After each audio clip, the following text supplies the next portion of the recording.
Make your next vacation unforgettable.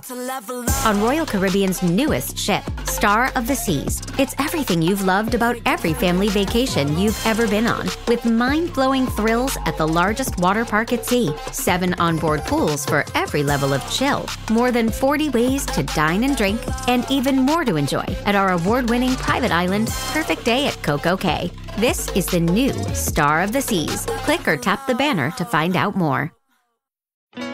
Where's your playlist taking you?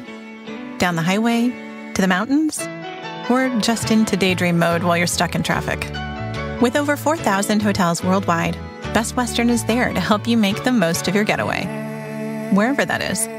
Because the only thing better than a great playlist is a great trip. Life's the trip. Make the most of it at Best Western. Book direct and save at bestwestern.com. agenciadepodcast.com.br.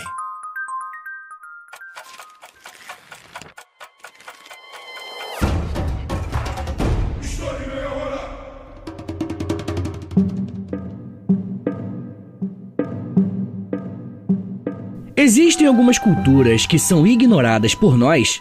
Como acabar com o preconceito religioso? Essas são apenas algumas perguntas que podemos nos fazer quando estudamos com mais atenção o que foi a Era de Ouro Islâmica, o período de auge da cultura árabe muçulmana que se espalhou durante a Idade Média e teve impactos profundos em boa parte do mundo. O meu objetivo aqui hoje é te mostrar todos os avanços culturais e intelectuais do Islã para o mundo. E como sempre, eu quero lembrá-los que eu uso fontes e autores confiáveis que você pode e deve consultar na descrição do episódio. Pra gente começar, eu quero que você imagine que você tá no passado e você tá atravessando o mundo mediterrâneo no século IX. E então você pergunta para uma pessoa onde que se encontram os maiores centros de conhecimento de todo o planeta. Qual resposta você acha que você ia receber? Paris? Roma? Londres? Não. Na verdade, provavelmente a resposta seria uma só: Bagdá, a capital do Califado Abássida, que fica nas margens do rio Tigre. Ali, em uma cidade planejada com matemática e arquitetos de excelência, cercada por muralhas circulares e mesquitas em cúpula, florescia um império que havia feito do conhecimento a sua maior arma e o seu maior legado. O que estamos chamando de Era de Ouro Islâmica se estendeu aproximadamente do século VIII ao século XIII. Não foi apenas uma era de conquistas materiais, mas principalmente de conquistas intelectuais. Matemáticos, astrônomos, filósofos, médicos e poetas trabalhavam lado a lado em bibliotecas, observatórios e muitas escolas. Era um tempo em que a busca pelo saber era incentivada como uma forma de adoração a Alá. Como está escrito no Hadith do profeta Maomé, abre aspas, a busca pelo conhecimento é uma obrigação para todo muçulmano e muçulmana. Fecha aspas. Para entender a Era de Ouro Islâmica, é essencial compreender o contexto histórico e político em que se deu esse desenvolvimento. O Islã, após a sua rápida expansão inicial, encontrou um mundo em transição. Antigas estruturas imperiais estavam em decadência e populações urbanas voltaram a crescer. Foi a partir de uma mistura entre cultura, fé e poder que se forjou o caldeirão civilizacional que os abássidas se fortaleceram. Certo, mas quem eles eram?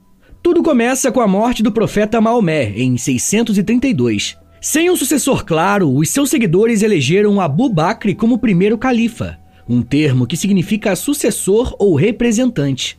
Os 4 primeiros califas, que são Abu Bakr, Umar, Uthman e Ali, são conhecidos como os califas bem guiados, e sob a sua liderança, o Islã saiu da Península Arábica e se espalhou por todo o Oriente Médio, norte da África e partes da Ásia Central. Esse período foi marcado por rápidas conquistas militares, mas também por disputas internas profundas, principalmente entre os seguidores de Ali, que são os futuros xiitas, e os demais grupos, que são a maioria sunita. Aqui é importante fazer uma breve explicação, né? Os xiitas acreditam que o líder muçulmano precisa ter algum tipo de parentesco com Maomé, enquanto os sunitas não acreditam nesse ponto.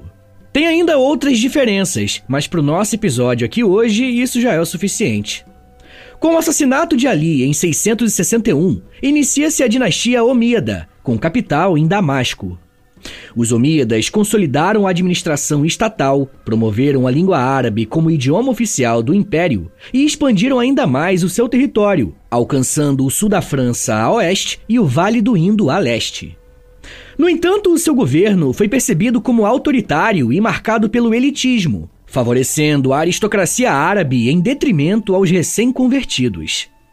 Essa insatisfação foi crescendo e acabou sendo canalizada por uma família descendente do profeta, os abássidas, que promoveram uma revolta em nome da justiça social e da volta aos princípios originais do Islã. Em 750, com o apoio de persas e de outros grupos marginalizados, os abássidas derrotaram os omíadas e estabeleceram um novo califado. A capital foi transferida para o leste e em 762 nasceu Bagdá, construída do zero às margens do rio Tigre, sob os planos do califa Al-Mansur. Diferentemente dos omíadas, que haviam mantido muitas práticas bizantinas, os abássidas abraçaram a herança persa, não apenas administrativa, mas também cultural.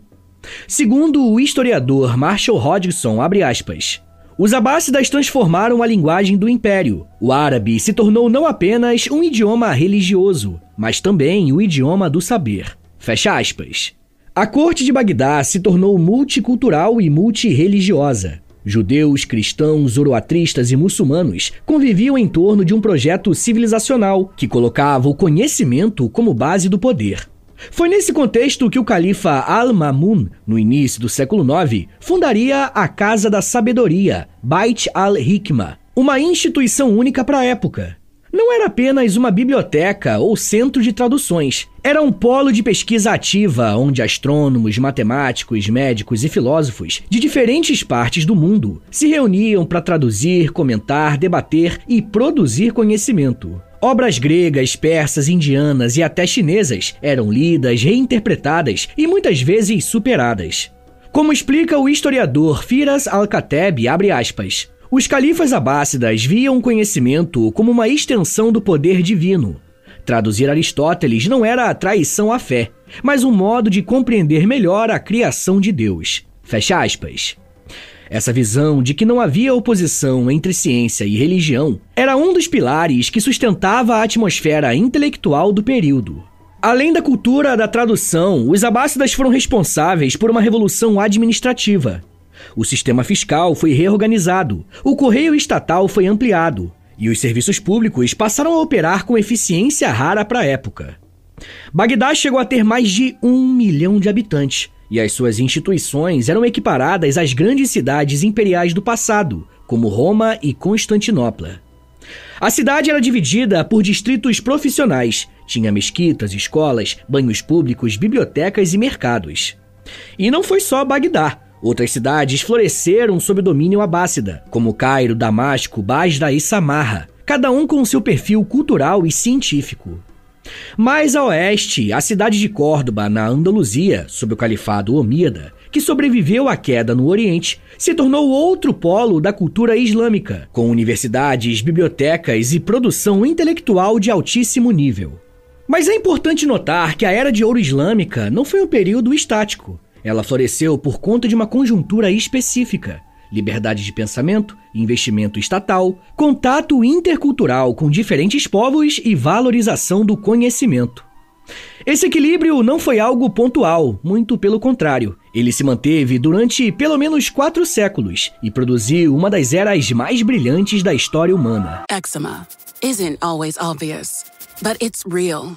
And so is the relief from Ebglyss. After an initial dosing phase, about 4 in 10 people taking Ebglyss achieved itch relief and clear or almost clear skin at 16 weeks. And most of those people maintain skin that's still more clear at 1 year with monthly dosing. Ebglyss, lebrikizumab, LBKZ, a 250 milligram per 2 milliliter injection, is a prescription medicine used to treat adults and children 12 years of age and older who weigh at least 88 pounds or 40 kilograms with moderate to severe eczema, also called atopic dermatitis, that is not well controlled with prescription therapies used on the skin or topicals, or who cannot use topical therapies. Ebglyss can be used with with or without topical corticosteroids. Don't use if you're allergic to Epglis. Allergic reactions can occur that can be severe. Eye problems can occur. Tell your doctor if you have new or worsening eye problems. You should not receive a live vaccine when treated with Epglis. Before starting Epglis, tell your doctor if you have a parasitic infection. Searching for real relief? Ask your doctor about Epglis and visit epglis.lilly.com or call 1-800-LILY-RX or 1-800-545-5979. Your earbud fell in a coffee cup. You need a taco pick-me-up. When modern life gets rough, grab the timeless taste you love. Paso, the old El Paso.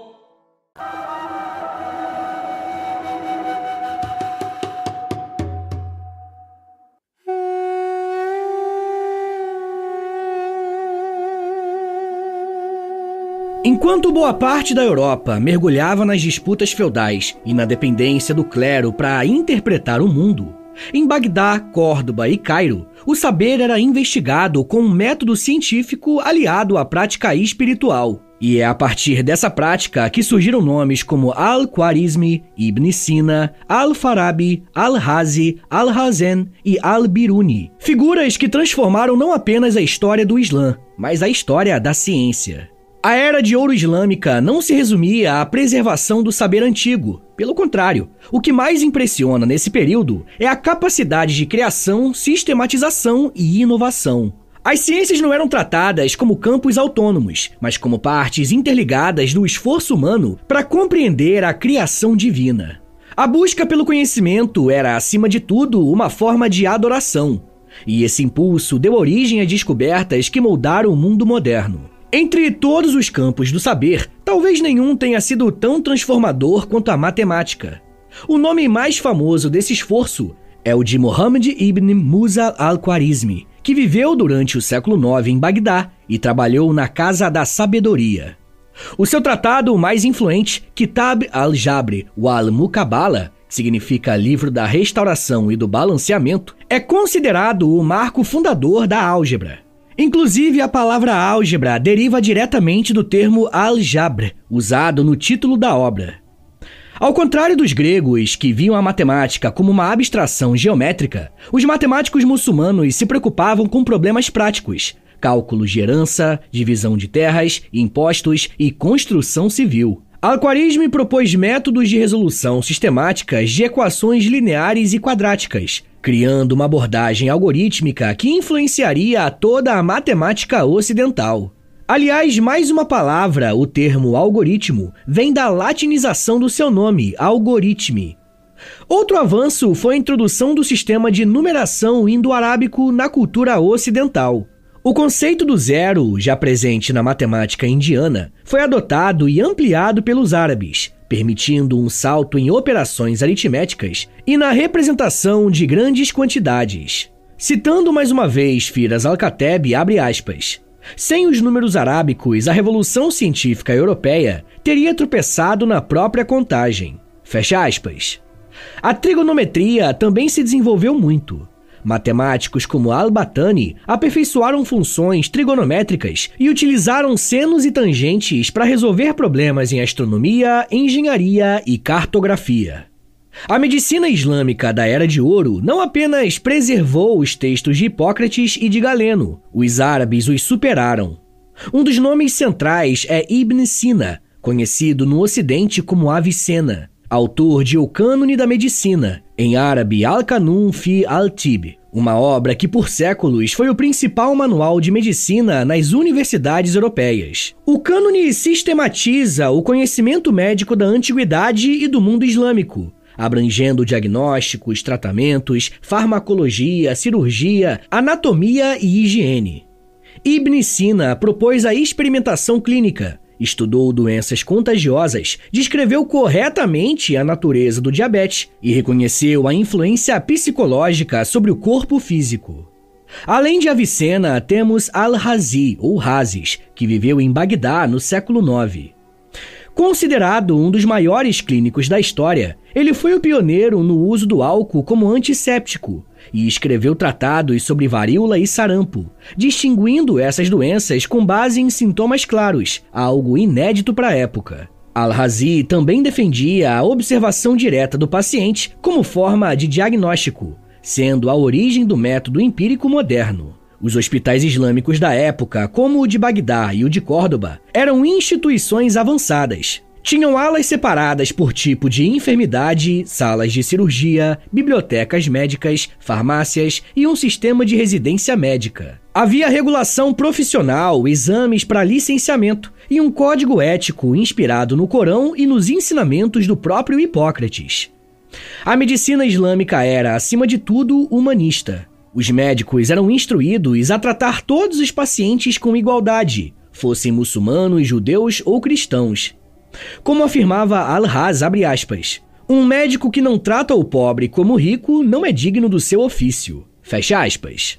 A astronomia foi outra ciência muito importante no mundo islâmico. A necessidade de determinar os horários das orações, o calendário lunar e a direção da Kaaba em Meca impulsionou o desenvolvimento da observação do céu. Porém, os astrônomos foram além das exigências religiosas. Eles criaram modelos complexos para os movimentos dos corpos celestes, aperfeiçoaram instrumentos de medição e influenciaram o renascimento europeu. O destaque na astronomia é Al-Biruni, um verdadeiro polímata do século XI. Ele calculou com precisão a circunferência da Terra, usando métodos baseados na medição de sombras em diferentes pontos geográficos. Os seus valores estavam próximos aos obtidos séculos depois com instrumentos modernos. Al-Biruni também defendia a hipótese de que a Terra girava sobre o seu próprio eixo. Outro nome essencial é Al-Zarqali ou Arzaquel, que trabalhou em Toledo e contribuiu para as famosas tabelas de Toledo, que foram usadas por Copérnico em seus próprios cálculos. Al-Zarqali foi pioneiro no uso de astrolábios e aperfeiçoou cálculos de órbitas planetárias.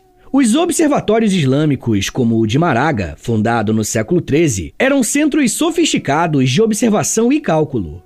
Equipados com instrumentos de precisão, como quadrantes e sextantes, esses locais serviam tanto à ciência quanto à religião.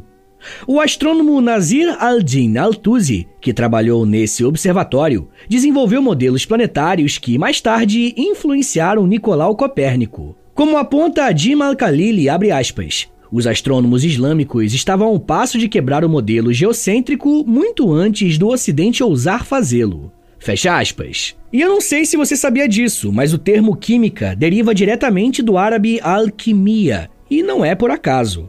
Foi durante a Era de Ouro Islâmica que alquimistas árabes transformaram o que era um saber esotérico em uma disciplina com base empírica e em um método sistemático. Entre eles podemos citar Jabir ibn Hayyan, que viveu entre os séculos 8 e 9. Jabir escreveu centenas de tratados, onde propôs a classificação de substâncias com base em propriedades físicas e reações químicas. Ele descreveu processos como destilação, sublimação, cristalização e calcinação. Ele foi o primeiro a isolar substâncias como o ácido nítrico e o ácido clorídrico, e elaborou equipamentos como o alambique, usado até hoje em laboratórios e destilarias. Mas a alquimia islâmica não era apenas instrumental. Ela possuía uma dimensão filosófica e espiritual. Transformar metais visava também transformar o próprio alquimista. Era uma busca pela purificação do mundo e da própria alma. Outro nome importante é Al-Razi, que também escreveu tratados de alquimia e acreditava que os processos químicos poderiam ter aplicações práticas na medicina.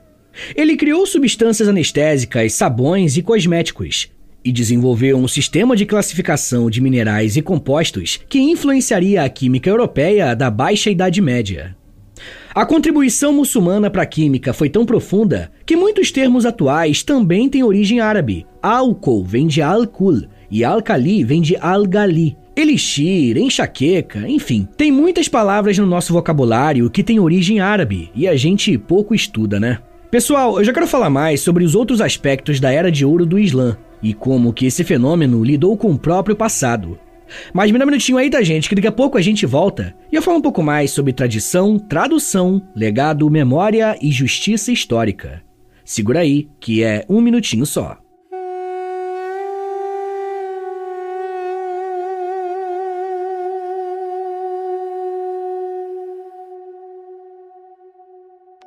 Fala pessoal, tô passando aqui rapidinho para avisar vocês que se você se torna um apoiador do podcast, você recebe acesso a mais de 140 episódios exclusivos que você pode ouvir no aplicativo do Apoia-se. E toda semana eu publico um novo episódio exclusivo lá para vocês. E dependendo do nível do apoio que você assinar, você também recebe acesso ao Clube do Livro do História em Meia Hora e ao Close Friends lá no Instagram, onde eu publico diariamente curiosidades históricas. Então é isso, assine o apoia.se/História em Meia Hora para você receber um monte de conteúdo exclusivo e ajudar o meu trabalho a continuar de pé.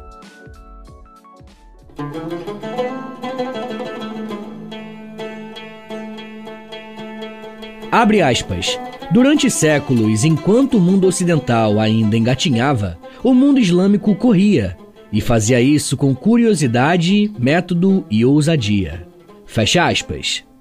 As palavras que você acabou de ouvir foram ditas pelo físico e historiador Jim Al-Khalili em um livro chamado A Casa da Sabedoria.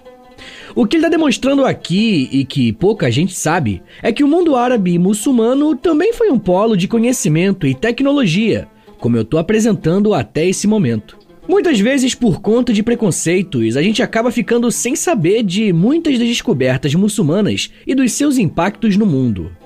Por exemplo, um dos traços mais interessantes da Era de Ouro Islâmica foi o seu papel como ponte entre a antiguidade e o mundo moderno. Se hoje temos acesso a Aristóteles, Platão, Hipócrates e Galeno, é em grande parte porque foram os pensadores muçulmanos que preservaram, traduziram, comentaram, criticaram essas obras durante os séculos em que o Ocidente cristão as considerava suspeitas ou até heréticas.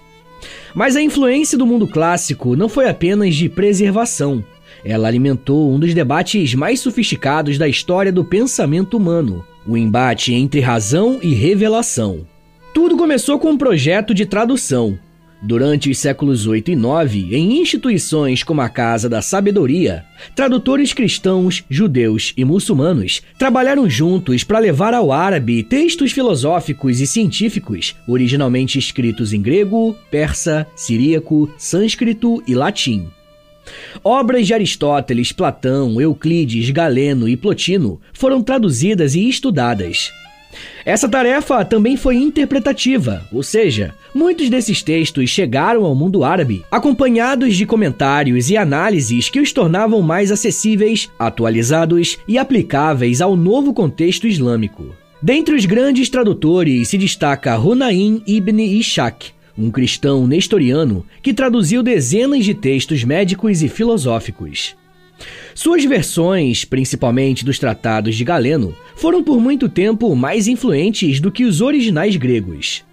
Já Al-Kindi, um filósofo muçulmano do século IX, foi o primeiro a tentar harmonizar o platonismo com a teologia islâmica, abrindo o caminho para o florescimento filosófico que viria nas gerações seguintes. A partir do século X, a filosofia islâmica ganhou densidade e estrutura própria. Al-Farabi, considerado o segundo mestre depois de Aristóteles, elaborou uma visão da política, da lógica e da ética. Para ele, a cidade ideal deveria ser governada por um profeta filósofo, alguém capaz de unir revelação divina e sabedoria racional. Al-Farabi acreditava que a razão humana era um instrumento legítimo para compreender o mundo e que a fé não precisava suprimir a racionalidade, mas, na verdade, guiá-la. O filósofo mais influente desse período foi Ibn Sina. Suas obras como O Livro da Cura e Metafísica exerceram um imenso impacto tanto no mundo islâmico quanto no cristão europeu. Avicena elaborou uma cosmologia aristotélica platônica adaptada ao Islã, defendendo que todo conhecimento verdadeiro é, em última instância, uma forma de conhecer a Deus. Ele propôs também a existência de uma inteligência ativa, um elo entre o divino e a razão humana. Sua influência seria sentida séculos depois por filósofos cristãos, como Tomás de Aquino. No Ocidente, o impacto foi profundo. Durante a Idade Média, pensadores como Boécio e Abelardo utilizaram traduções do árabe para reintroduzir Aristóteles na Europa. Como destaca o historiador da filosofia Peter Adamson, abre aspas, os muçulmanos não apenas salvaram a filosofia grega, eles deram a ela um novo corpo e alma, tornando-a relevante em uma nova civilização. Fecha aspas. A filosofia islâmica, porém, não foi unânime. Com o tempo, surgiram resistências internas, principalmente de teólogos preocupados com uma possível autonomia da razão, entre aspas, frente à revelação dos textos sagrados. O mais importante desses críticos foi Al-Ghazali, que viveu no século XI. Em sua obra A Incoerência dos Filósofos, Al-Ghazali acusava Avicena e Al-Farabi de excessos racionalistas, e sustentava que a razão, embora útil, jamais poderia alcançar verdades últimas sem a luz da revelação divina. Al-Ghazali era teólogo e místico. Para ele, o verdadeiro conhecimento não vinha da lógica ou da metafísica, mas da experiência interior, da intuição espiritual. Sua crítica teve um impacto devastador. A filosofia como disciplina racional sofreu um golpe, e por um tempo a sua prática foi relegada a círculos menores. A ascensão do sufismo e da ortodoxia teológica tornou o ambiente menos propício ao florescimento filosófico, especialmente nos séculos seguintes. A resposta a Al-Ghazali viria com Ibn Rushd, no século XII, em Córdoba. Rushd escreveu A Incoerência da Incoerência, uma defesa apaixonada da filosofia e da razão. Para ele, não havia contradição entre religião e lógica. E se algum texto sagrado parecesse contradizer a razão, ele deveria ser interpretado alegoricamente. Ibn Rushd, também conhecido como Averroes aqui no Ocidente, foi marginalizado no mundo islâmico, mas se tornou referência central no Ocidente medieval, sendo citado por Tomás de Aquino, Boaventura e Duns Scotus. O debate entre mutazilistas, que são racionalistas, e acharitas, que são teólogos ortodoxos, percorreu todo esse período. Os primeiros acreditavam que a justiça e a razão eram atributos acessíveis ao homem. Logo, Deus não poderia ser injusto, pois isso violaria a racionalidade divina. Já os acharitas defendiam que Deus era absoluto e soberano, e, portanto, não limitado por categorias humanas como justiça ou lógica. Esse embate teológico/filosófico refletia uma tensão central na cultura islâmica. Como ser fiel à revelação sem renunciar à razão? E mais, qual o papel da filosofia em uma sociedade guiada pela fé? Bem, essa tensão não foi resolvida, mas foi debatida com profundidade durante séculos. O legado dessa tradição filosófica é muito grande. Ela influenciou diretamente a escolástica cristã, a racionalidade científica e o humanismo renascentista. E mais, deixou como herança a noção de que a diversidade de opiniões e a liberdade de pensamento podem existir dentro de uma civilização religiosa. Como escreve o professor Dimitri Gutas, abre aspas, o florescimento intelectual islâmico não foi um milagre, mas o resultado direto de uma política deliberada de valorização do saber, da pluralidade e da crítica racional. Fecha aspas. A Era de Ouro Islâmica não se limitou ao pensamento e à ciência. Ela se expressou também na forma como as cidades foram construídas. A arte islâmica tem um princípio fundamental, a ausência da representação direta de Deus e, em muitos contextos, de figuras humanas ou animais em espaços sagrados. Em vez de ícones, o mundo islâmico desenvolveu formas visuais que exaltavam a geometria, a caligrafia e os padrões infinitos, elementos que simbolizavam tanto a ordem do universo quanto a infinitude de Alá. Os arabescos, que são compostos de repetições de formas florais e geométricas, cobriam paredes, tetos, fontes e objetos do dia a dia. A caligrafia árabe transformou o texto do Alcorão em obra de arte, misturando fé e beleza em inscrições que decoravam mesquitas, palácios e manuscritos. A arquitetura islâmica se desenvolveu com base em influências diversas, como a persa, bizantina, romana, indiana, mas construiu uma identidade própria. A mesquita, enquanto espaço comunitário e espiritual, se tornou o centro simbólico da cidade muçulmana. A planta básica incluía um pátio aberto, uma sala de oração, o mirabe, que é um nicho que indica a direção de Meca, e o mimbar, que é um púlpito para os sermões. Cada região do mundo islâmico reinterpretou esse modelo de acordo com os seus materiais, climas e tradições locais. Na Síria, o uso de pedra esculpida. No Irã, a cúpula é sobre a base octogonal. Na Andaluzia, os arcos em ferradura. Em cada detalhe, uma mistura de espiritualidade e função, beleza e engenharia. A Cúpula da Rocha, em Jerusalém, construída no século VII, é um dos edifícios mais antigos e simbólicos do Islã. Seu domo dourado, suas inscrições caligráficas e os seus mosaicos azuis influenciaram séculos de arquitetura, inclusive em outras culturas. Eu quero falar mais sobre isso e como que o próprio Brasil foi impactado pela cultura árabe muçulmana em um episódio exclusivo que eu vou fazer para os apoiadores do podcast lá no Apoia-se. Se você quiser ter acesso a esse conteúdo e os outros quase 200 episódios exclusivos que já tem por lá, basta assinar o apoia.se/História em Meia Hora, que você vai poder ouvir os episódios exclusivos aqui mesmo no Spotify. É um perfil chamado Apoio História em Meia Hora. Você pode até pesquisar aí no Spotify que você vai ver os episódios que tem lá, beleza? Além de você receber um monte de conteúdo exclusivo, você também ajuda o meu trabalho a continuar de pé. Pessoal, em construções que não envolviam templos, os palácios e jardins também se tornaram expressão da cultura islâmica. O Alhambra, em Granada, é um exemplo máximo. Ele combina engenharia hídrica, simetria geométrica e poesia caligrafada nas paredes. Os jardins persas, com seus canais em cruz, simbolizando o paraíso, inspiraram a arquitetura mogol na Índia, e por fim, o próprio Taj Mahal. Se a arte e a arquitetura elevavam a experiência espiritual, as cidades muçulmanas da Era de Ouro mostravam como esse ideal podia se aplicar à vida prática. Bagdá, fundada em 762, foi planejada como uma cidade circular. Seu projeto não era apenas político, mas também cosmológico. Representava a ordem do universo islâmico com o califa no centro. Outras cidades como Cairo, Basra, Samarra e Córdoba se tornaram centros comerciais, culturais e científicos. Elas reuniam mesquitas, madraças, que são escolas, banhos públicos, mercados, hospitais e bibliotecas.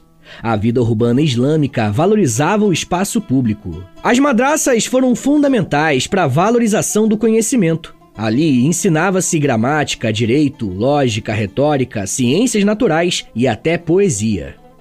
Nas casas, a arquitetura se voltava para dentro, pátios internos, fontes, jardins.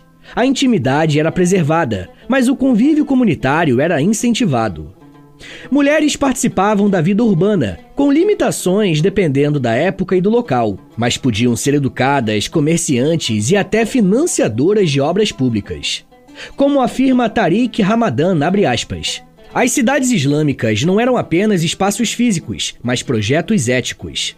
Elas ensinavam a convivência entre diferentes, o respeito ao tempo e o valor da justiça.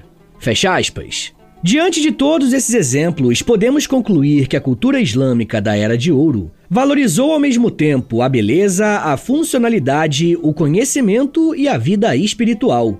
Foi o reflexo de uma civilização que buscou alinhar o céu com a terra. E olha, eles conseguiram. Pessoal, eu vou recomendar 3 episódios aqui do podcast, que você pode procurar aí no feed do História em Meia Hora, e eles vão servir de complemento para esse episódio que você acabou de ouvir, beleza? O primeiro episódio se chama Islamismo, o segundo se chama Cruzadas na Visão dos Árabes e o terceiro se chama Idade Média. Agora, bora fazer aquele resumão de 1 minutinho para você relembrar o que você aprendeu hoje. Vamos lá! Quando falamos na história da Era de Ouro islâmica, estamos pensando em um período de grande florescimento cultural, científico e intelectual no mundo islâmico, aproximadamente entre os séculos 8 e 13. Esse auge coincidiu com o domínio dos califados Omíada e principalmente Abássida, onde a capital, Bagdá, se tornou um importante centro de conhecimento mundial.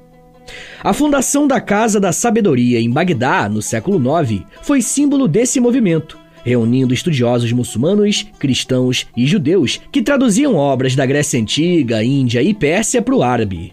Durante esse período, houve grandes avanços em áreas como matemática, astronomia, medicina, química, filosofia, engenharia e literatura. Figuras como Al-Khwarizmi, que é considerado o pai da álgebra, e Ibn Sina, um importante médico e filósofo, se destacaram.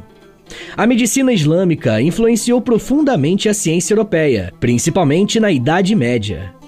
Além disso, a arquitetura, a arte e a poesia islâmica floresceram, influenciando culturas da Península Ibérica até a Ásia Central.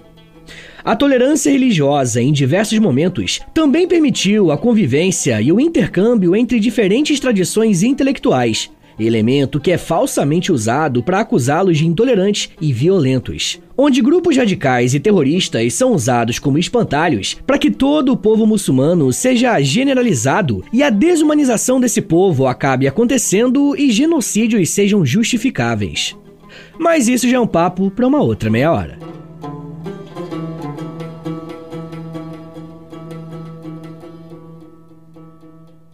Senhores, muito obrigado por terem ouvido até aqui. Meu nome é Vitor Soares, eu sou professor de História e você acabou de ouvir o História em Meia Hora. Se você quiser ajudar o meu trabalho a continuar rolando e receber conteúdos exclusivos como recompensa, considere assinar a nossa campanha de financiamento coletivo, nosso Apoia-se. É apoia.se/História em Meia Hora, o link tá na descrição também. Com R$10 por mês você recebe episódios exclusivos, já tem quase 200 episódios lá no aplicativo do Apoia-se e toda semana você recebe mais um. Com R$20, além das recompensas anteriores, você também recebe acesso ao nosso Clube do Livro. E com R$30, além das recompensas que eu já falei, você recebe acesso ao meu Close Friends no Instagram, onde eu publico curiosidades históricas todos os dias. Se você tiver alguma dúvida em relação ao apoio, é só falar comigo através do meu e-mail, que também é o meu Pix. Então, se quiser dar uma força, anota aí. É historiaemmeiahora@gmail.com. Eu comecei um canal no YouTube recentemente, o nome é História com Prof. Vitor Soares. Eu tô postando vídeos de história lá, e toda sexta-feira tem um quadro que eu acho que você vai gostar, que é o História em 10 Minutos, que é basicamente História em Meia Hora, só que em vídeo e em 10 minutos, né? Mas além disso, no canal eu faço lives, posto shorts, enfim, eu comecei agora a fazer um monte de coisa no YouTube também. Além disso, eu tenho um podcast de humor chamado Reinaldo Jaqueline, onde eu, Nicolas Queiroz e Príncipe Vidani, a gente apresenta uma espécie de programa de auditório sobre cinema, série, jogo de videogame, enfim, é bem diferente do História em Meia Hora, mas dá uma chance que eu acho que você vai gostar. Eu tenho 2 livros lançados. O primeiro é o livro do História em Meia Hora mesmo, e o segundo é um livro-jogo de história do Brasil chamado O Porão. O link pros dois está na descrição do episódio. Me siga nas redes sociais, no @Prof. Vitor Soares, pra acompanhar o meu trabalho, mas no dia a dia mesmo, tá bom? Então é isso, gente, muito obrigado, um beijo, até semana que vem! E valeu!